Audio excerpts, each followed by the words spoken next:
The HTC One Max runs Android 4.3 Jelly Bean with Sense 5.5 out of box, the latest and greatest software package HTC has to offer.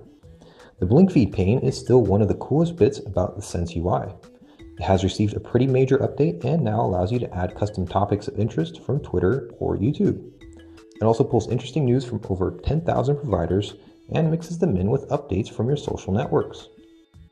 Just as before, you can post and reply to messages from Facebook, Twitter, and other networks straight from BlinkFeed.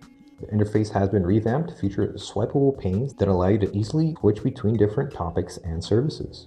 There's also a dedicated field that searches through your entire BlinkFeed content. Finally, BlinkFeed now offers you the option to save articles for later.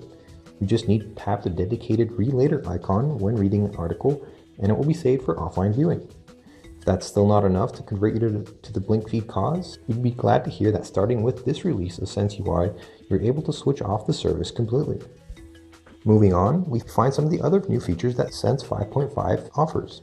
These include customizable quick settings, lock screen widgets, and fingerprint unlock. There's also a new GIF creator, editable Zoe video highlights, and a new HTC Scribble drawing app. The HTC One Max has a regular home screen that you are free to fill up with shortcuts, folders, and widgets. The app drawer starts off showing very few icons, but you can change that to a 4x5 grid or use folders to fit more shortcuts on one screen. The big clock and weather info are visible here too. One of the cool new features brought by the HTC One Max is the fingerprint sensor on its back. Unlike Apple's implementation, this one requires you to slide your finger over it rather than just hold it on top. The One Max recognizes up to 3 fingers, which is even more limiting than Apple's Touch ID maximum of 5 records. As a value-added feature, you can now assign an app to each memorized fingerprint, and it will launch automatically every time you unlock the screen with it. That way, you can make your index finger launch the phone app, your middle finger launch the camera app, and your little finger to just unlock the Max. Unfortunately, these shortcuts are no longer available once you have unlocked the phablet, which we find to be quite disappointing. The HTC One Max introduces Do Not Disturb mode similar to the iOS feature of the same name.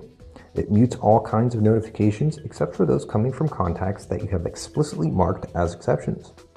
Unfortunately, you can only schedule an off time for the mode and you must turn it on manually every time. The gallery and the music player navigation has been updated.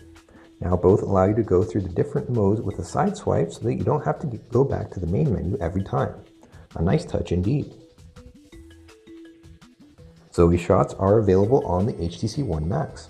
In addition to the video, you can also create a GIF from the group of shots the HTC One Max will now capture when you have enabled the feature. The HTC Scribble app allows you to draw on top of your phone or simply takes notes using the capacitive stylus.